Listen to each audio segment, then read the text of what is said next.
La narrativa que escucharán a continuación ocurrieron 24 años antes de la ascensión del presidente Rafael Leónidas Trujillo Molina al poder en la República Dominicana. A partir del año 1906, en la República Dominicana comenzaría a operar una institución armada que sería el símbolo del orden y un verdadero dolor de cabeza para los opositores del presidente Ramón Cáceres. Esta perseguiría y daría muerte a todos aquellos caudillos locales que se levantaron en armas contra el gobierno legítimamente electo. Bienvenidos a Crónica 105, donde hablamos de historia y curiosidades. El día de hoy hablaremos de uno de los cuerpos castrenses más emblemáticos en toda la historia de la República. Hoy hablaremos de lo que fue la Guardia de Mon, unidad cuya disciplina y trabajo redujeron casi a cenizas a los opositores del presidente Ramón Cáceres. Así que si quieren saber más, tomen asiento y disfruten del espectáculo. Usted está preso por la Guardia de Mon. Es una frase muy usada en nuestro país. Sin embargo, esta nació iniciados los años 1900 y desde entonces se ha convertido en parte de nuestro léxico coloquial. Pero esta frase tiene tras de sí una historia de lo más interesante. No obstante, para poder saberlos debemos viajar unos años atrás. La frase preso por la Guardia de Mon fue concebida a partir del año 1906 durante los gobiernos del presidente Ramón Cáceres, a quien apodaban cariñosamente como Mon o Mon Cáceres.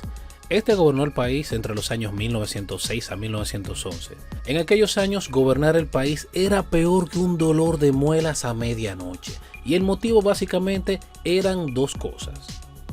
Para aquel entonces, literalmente casi todo el país era un desastre político y económico. Tan solo tengan en cuenta que, para cuando Lilis fue muerto, este había dejado una deuda pública tan grande que superaba el presupuesto público, según datos oficiales, unas 15 veces. De modo que el país no tenía ni un peso para pagar. De hecho, la crisis fue tan grande que no había ni para pagar el sueldo de los empleados públicos. Además, en esos años, la República sufrió múltiples embargos por parte de intereses extranjeros, lo que ató de manos y pies la economía de la República Dominicana. En este proceso, las aduanas también serían embargadas. Y por otro lado, estaba la oposición política. Aquello no tenía madre. Era un caos terrible, los golpes de Estado eran algo común, todos querían la silla presidencial. En aquellos años, el conflicto entre jimenistas, apodados así por el presidente Juan Isidro Jiménez, y los horacistas, nombrados así por el presidente Horacio Vázquez, fueron bastante fuertes, así que los altercados estaban a la orden del día. El asunto es que todos querían el poder. De hecho, luego de la designación de Ramón Cáceres como presidente de la República, quien por cierto era de corriente horacista, los grupos opositores, en repudio al nombramiento, atacaron la ciudad de Santiago y Puerto Plata. Este era el ambiente en el que vivía la República Dominicana en aquel entonces. Tan solo imagínense tratar de gobernar un país en esta situación. En un principio, Cáceres intentó lidiar de buena forma con sus opositores, pero al ver que estos no tenían la intención de bajar la guardia, decidió hacer las cosas al estilo militar. Recuerden que Ramón Cáceres, antes de ser presidente de la República Dominicana, ostentaba el rango de general de brigada, por lo que en un primer plano usaría a los miembros del ejército para controlar a los opositores, pero no era suficiente. Las lealtades eran relativas a los intereses. Las filas castrenses estaban corruptas y divididas, y cómo no estarlo, la autoridad del país estaba tan dispersa que en cada provincia había una persona que controlaba los territorios y no era necesariamente leal al gobierno. Entiéndase por esto que los jefes militares eran leales a quien mejor les pagara, mas no al pueblo. Desde luego, el juego de sobornar militares todos podían jugarlos, así que Cáceres haría lo mismo para mantener la situación controlada, pues de no haberlo hecho, el dinero de sus opositores le habría derrocado del mando. Es decir, no había una forma amigable de poner fin a este asunto. Ante un escenario tan desfavorable, el presidente Ramón Cáceres se vio en la posición de tener que poner mano dura con los opositores. La situación era inaceptable, así que Cáceres decidió crear un cuerpo especial, uno que no estuviese corrupto y que fuese leal solo a él y que pondría a raya a todo aquel que no le dejase gobernar tranquilo. Un ejército de acción rápida, bien entrenado y equipado, cuyo nombre sería la Guardia Republicana, que más adelante sería conocida popularmente como la Guardia de Mon. Esta guardia hizo un fabuloso trabajo en todo el país, pues en medio del desorden que imperaba, estos fueron los únicos que pusieron en su lugar a aquellos que no les gustaba obedecer la ley y que se creían los dueños del país, ya sean estos civiles o militares. En un principio, este grupo no tendría vinculación con grupos opositores, cosa que le daría libertad de actuar y ejecutar. Cáceres estaba muy feliz con su nuevo ejército y los miembros de la guardia también, ya que eran privilegiados y el presidente les mantenía en buena posición con sueldos muy buenos, de modo que a pesar de la crisis, Cáceres supo invertir fuertes sumas de dinero en compras de armas, capacitación y entrenamiento de esta nueva institución militar. Y vaya que valió la pena la inversión. El trabajo de este ejército fue excepcional. Tan pronto pusieron manos a la obra, su accionar se sintió en todo el país. Una de sus primeras tareas fue la de desarticular los movimientos subversivos que se levantaban contra el gobierno, siendo de esta manera eliminados muchos caudillos regionales. Aunque posiblemente el reto más grande que la Guardia de Montt tuvo que hacer fue enfrentarse a los jimenistas de la línea noreste, los cuales era un grupo muy fuerte dirigido por Demetrio Rodríguez y el general Desiderio Arias, quienes tenían el control casi absoluto de dicha zona y pretendían, entre otras cosas, hacerse con el mando de la República tras derrotar al presidente Cáceres. Como ya hemos mencionado, el país era un panal de avispas revueltas para la época. Gobernar un país dividido es difícil, así que si Cáceres quería hacer un buen gobierno, primero debía hacerse cargo de sus opositores.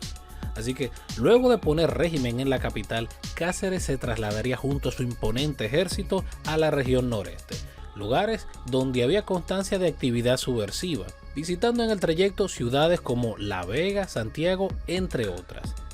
Pero su objetivo real era la ciudad de Montecristi. Al llegar a estas zonas, el presidente Cáceres demostraría que tenía pantalones. Sobra decir que Montecristi albergaba posiblemente más grupos opositores que cualquier otro territorio del país. Así que ya se imaginarán cómo terminó la cosa. No pasaría mucho tiempo para que la Guardia de Montt arrasara prácticamente con todos los que osaron hacerle frente, aniquilando en el proceso a grandes grupos opositores que existían en la zona, aquellos que no dejaban gobernarlo tranquilo. Y por favor, no juzguen mal al presidente Ramón Cáceres. No fue un mal presidente, de hecho, sus políticas fueron de las mejores, pero la situación simplemente no era favorable y el presidente debía imponer el respeto y el orden en su propia casa. La Guardia de Montt había hecho su trabajo, los focos de insurrección de Montecristi habían sido mermados, pero aún había más trabajo por hacer. Para esos años existía un pequeño problema en la región con la demografía. Había muchos poblados pequeños dispersos, entre otras cosas que servían a sus opositores como punto de contacto y de protección. Así que, mediante decreto, Montt ordenaría la concentración de muchos de esos pueblecitos en un solo punto, a la vez que ordenó el almacenamiento de los alimentos en lugares estratégicos. Entiéndase por esto que desbarataría muchos de esos pueblos pequeños y concentraría todas esas poblaciones y recursos en un solo punto central, para ser exacto, la ciudad de Santiago de los Caballeros. De manera que la población de la banda noreste, junto a todo el ganado de los lugares señalados, fue movilizado al interior del Cibao. Todo esto en un plazo de tan solo unos 20 días. En el proceso de movilización, aquellos pobladores que fueron inteligentes se acogieron al decreto del presidente Cáceres, mientras los que se resistieron fueron aplastados rápidamente por la Guardia de Montt, quienes no vacilaban en ejecutar una orden. De hecho, su agresividad fue tal que los líderes y jefes jimenistas se vieron en la calamitosa posición de tener que huir para salvar sus vidas. De modo que toda la población fue sometida y movilizada a la fuerza y con rapidez. Las reses que no pudieron ser trasladadas fueron ejecutadas, asunto que solo en un par de días cientos de cabezas de ganado fueron muertas por los militares. De manera que los pobladores, al ver esto, decidieron guardarse sus opiniones y cumplir el decreto del presidente. Tras estas maniobras, una buena parte del aparato de los opositores jimenistas se vio muy afectada, a niveles tales que perderían todo su poder en la región. Lo mismo haría en la región sur, donde también tenían grupos en su contra. Aquí usaría una técnica semejante, teniendo el mismo resultado. Ahora bien, para efectuar sus golpes, Montt usaba una astuta artimaña. Este enviaba emisarios a los lugares donde los caudillos regionales tenían mayor fuerza, con la instrucción de que se reuniesen con él en un lugar neutral para lograr así un acuerdo de paz. Sin embargo, esto no era más que una farsa, pues mientras la reunión se llevaba a cabo, la guardia del presidente Cáceres sigilosamente rodeaba todo el perímetro y, una vez completado el cerco, avanzaban y eliminaban a los líderes opositores. No había grupo o ejército privado que se igualara con la astucia y el coraje de la guardia de Mon. Cáceres estaba complacido. La idea de formar un cuerpo armado con carácter había tenido resultados. Esto le daría respiro y le permitiría comenzar a mejorar las funciones del país, de manera que comenzaría con su segundo gran problema: buscar dinero. No sé si lo habían olvidado, pero el país estaba quebrado. Pero Cáceres se las arreglaría. Sacaría el dinero de los pocos impuestos aduanales que podría recaudar. Tuvo que hacerlo de esta forma, pues los impuestos eran demasiado altos en esa época y estrangular más a los comerciantes no era una idea muy brillante. Con este dinero, Mon amplió el ferrocarril entre Moca, Santiago y Puerto Plata, cosa que agilizó la movilización de mercancía y mejoró los negocios de los pobladores. Luego instalaría nuevas líneas telegráficas, reconstruiría muelles, edificaría escuelas en zonas rurales, donde por lo general el 95% de la población era analfabeta. Crearía la escuela agrícola en Moca para fomentar la agricultura. Recuperó concesiones extranjeras, entre ellas el transporte de mercancía entre Santo Domingo y New York, entre muchísimas obras más. Estas acciones beneficiaron al pueblo, pero no convenían a los opositores, pues al ver que Cáceres estaba haciendo un buen gobierno, justamente tras haberse deshecho de una parte de los opositores, estos últimos quedaban como los malos de la película, y las consecuencias fueron evidentes.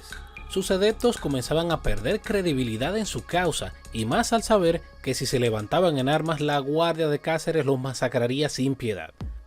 Por su parte, los opositores como Desiderio Arias pegaron el grito al cielo, pues de continuar así, la guardia de Mon los acabaría a todos. Recuerden que para esos días el ejército de Mon había asesinado a muchos de los opositores. Básicamente los estaban cazando como si fuesen animales, así que había que modificar la estrategia. Ya no se trabajaría para derrocar al presidente Cáceres, el objetivo ahora era matarlo.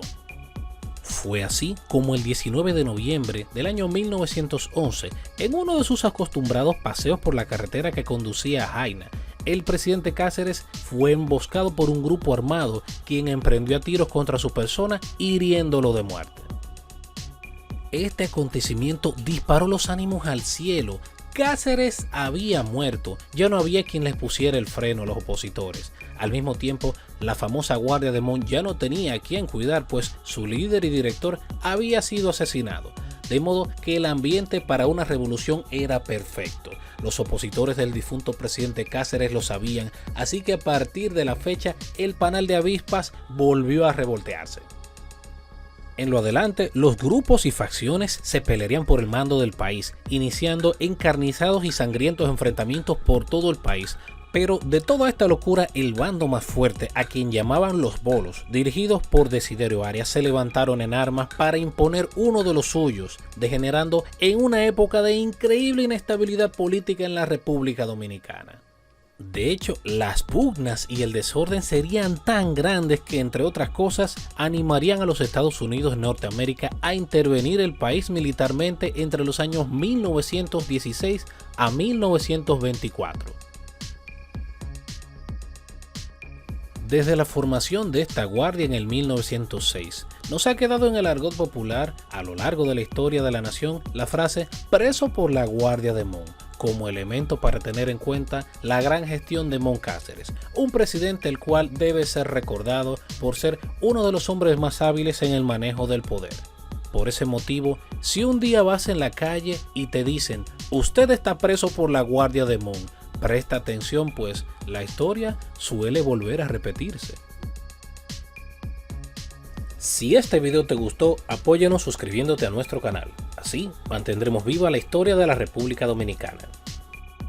Y así hemos llegado al final de nuestras curiosidades por el día de hoy, esperando que haya sido de su agrado. Yo soy Héctor y nos veremos pronto en una próxima entrega. Hasta pronto, compañeros.